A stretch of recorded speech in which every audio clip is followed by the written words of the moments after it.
ഒറ്റപ്പാലം ചെർപ്പളശ്ശേരി പാതയിൽ തൃക്കിടീരി നായർപ്പടി തലാപ്പുള്ളി ഇറക്കത്തിൽ ഗർത്തത്തിന് സമാനമായ കുഴികൾ രൂപപ്പെട്ടു. വാഹനങ്ങൾ കുഴിയിൽ വീണ നിരവധി അപകടങ്ങൾ സംഭവിച്ചിട്ടും അധികൃതർ അനങ്ങാപ്പാറ നയം സ്വീകരിക്കുന്നതായി നാട്ടുകാർ ആരോപിച്ചു.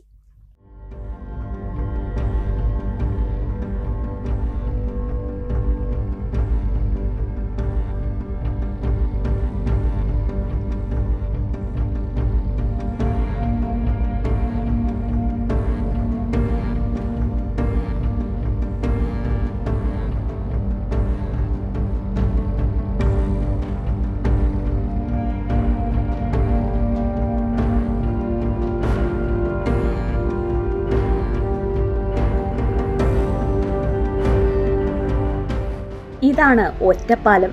ചെർപ്പളശ്ശേരി പാതയിൽ നായരപടി തലപ്പുള്ളി ഇറക്കത്തിൽ വാഹനയാത്രക്കാരെ കാത്തിരിക്കുന്ന അപകടക്കുഴി. ഗർത്തത്തിന് സമാനമായ ഈ കുഴി രൂപപ്പെട്ടിട്ട് ദിവസങ്ങൾ കഴിഞ്ഞു. ഇരുചക്ര വാഹന യാത്രികരായ നിരവധി പേർ കുഴിയിൽ വീണ് നിസ്സാര പരിക്കുകളോടെ രക്ഷപ്പെട്ടു. പല വാഹനങ്ങളുടെയും ടയറുകൾ പൊട്ടി, മറ്റ് കേടുപാടുകളും സംഭവിച്ചു. മഴ കൂടി പെയ്താൽ കുഴികൾ തിരിച്ചറിയാൻ പറ്റാത്ത അവസ്ഥയിലാണ്. ഇത് കൂടുതൽ അപകടം സൃഷ്ടിക്കും. ടാക്സ് കൊടുക്കുന്നുണ്ട്, ഗവൺമെന്റ് മേടിച്ചു വെക്കുന്നുണ്ട്.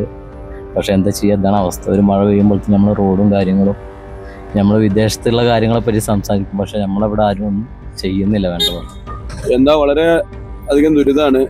ചെർപ്പളശ്ശേരിയിൽ നിന്ന് ഒറ്റപ്പാലം ഭാഗത്തേക്ക് പോകുകയെന്ന് പറഞ്ഞാൽ വളരെ പ്രയാസമാണ്. സാധാരണ റോഡിൽ ചെറിയ കുഴിയൊക്കെ സ്വാഭാവികമാണ്. ഇത് അങ്ങനെയല്ല, വലിയ വലിയ കുഴികളാണ്. വലിയ അപകടങ്ങൾക്ക് തന്നെ സാധ്യതയേറുന്ന റോഡായിട്ടാണ് കാണുന്നത്. വളരെ പ്രയാസമാണ്. അധികൃതർ എത്രയും പെട്ടെന്ന് ഒരു പരിഹാരം കാണണമെന്നാണ് പറയാനുള്ളത്. എന്നാൽ ഇതൊന്നും അത്ര പ്രശ്നമല്ല എന്ന രീതിയിലാണ് അധികൃതരുടെ നിലപാടെന്ന് നാട്ടുകാർ ആരോപിക്കുന്നു. താൽക്കാലികമായി കുഴി അടയ്ക്കാൻ പോലും അധികൃതർ മുന്നോട്ട് വരുന്നില്ലെന്ന് നാട്ടുകാർ പറഞ്ഞു. വലിയൊരു ദുരന്തത്തിന് കാത്തു നിൽക്കുകയാണോ അധികൃതർ എന്ന ചോദ്യമാണ് നാട്ടുകാർ ഉന്നയിക്കുന്നത്.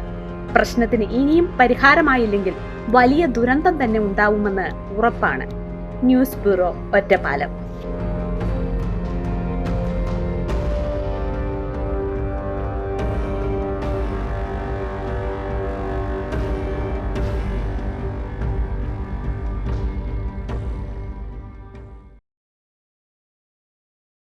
വസ്ത്രവിസ്മയങ്ങളിലെ ഏറ്റവും പുതിയ ട്രെൻഡുകൾ ഏറ്റവും ആദ്യം അവതരിപ്പിച്ച Kaniha wedding centre, the family fashion destination, Ottapalam and Vadakkanchery.